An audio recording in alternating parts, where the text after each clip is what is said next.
Welcome to this episode of Sridhar on Selling. Today I'm going to talk about a problem which is as old as selling. Whenever your team is in a tight spot, they come and ask you for a discount in some form or the other. Give me a scheme, give me a discount. I can get the order faster if you reduce the price a bit. We've all been through this. Is discounting really a solution to this problem? What is so important about discounting? Why is the field force obsessed with this? Price is just a number. Why do people react so much to it? The field force very often does not understand, or they have not been conveyed properly, that price represents value. Price is just something that tells you how important your product is or the service that you're delivering. It becomes very difficult when you do not have any differentiator. The differentiator very often is not visible. The differentiator could be very intangible. If you've got a good brand name, you'll obviously get a premium. Does the field force know the value of the brand name?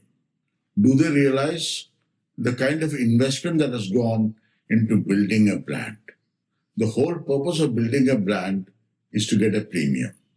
The moment my brand is recognized as a good one, or I get the top of the mind awareness of a client, I'm entitled to get a premium. But does the field force understand this? They will talk about some new player in the market, some insignificant player, and come back and say so-and-so is offering a 30% discount. I wish the customer well. Let him go and buy an untested product. The field force needs to be trained that every rupee you discount affects the bottom line. It affects the profitability. We are in business not just to sell, but to sell profitably. If the company does well, if the business does well, everybody does well. If the company sells at a loss, how long will the company survive? The differentiator, as I said, could be in a lot of intangible areas. It could be the finish of my product. They may look alike, but my finish is better. The life of my product could be far longer. The quality of material I have used in building my product could be far superior. The field force has to be trained in these various elements of cost that have gone into making my product. A good field force also costs a lot more money than an untrained field force. This field force has to have a sense of pride. Why does a customer ask for a discount? Not because he can't afford the product, but very often he's unsure. He's trying to buy time. He's trying to put pressure on the salesperson. It's a mind game. The longer I sit on the order, the better discounts I would get. The salesperson has to understand this. He must talk about not being in a crashing hurry to get the order. Sir, I only hope you will take the right decision, which is based not just on the price. If price were the only criterion, expensive products would never sell. If you look at, say, a product like a TV, they all look alike. But do they all sell at the same price? No. There are equally strong brands. So where is the differentiator? Somebody has created a psychological difference. So whenever a customer is pushing for a discount, you have to stay calm. You have to send that signal that I am not here to sell in a hurry. I will not be cowed down. You can be polite, but you can be firm.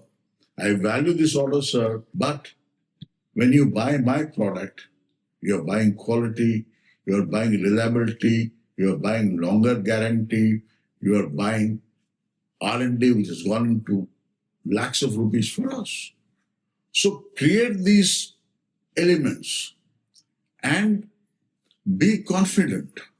If you've got confidence in your product, if you've got confidence in your offering, if you've got confidence in your servicing, if you've got confidence in the reliability of your product and the long-term value that you will deliver to the customer, tell the customer about the long-term value. The long-term value is something the customer understands. The customer understands value. He may be trying to push you for a discount. That's his job. And your job as a salesperson is to sell and sell at the right price to the right buyer.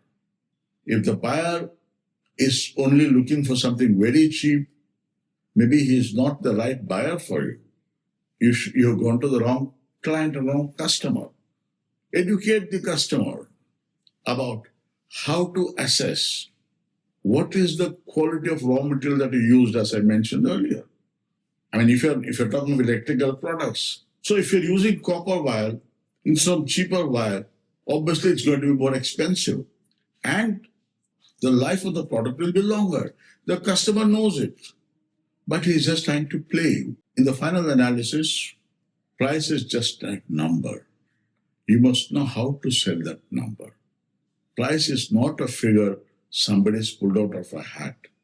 Calculations have gone into that price. You should be able to sell that the customer gets more than what he's paying for. Thank you very much. Happy selling, happy profitable selling.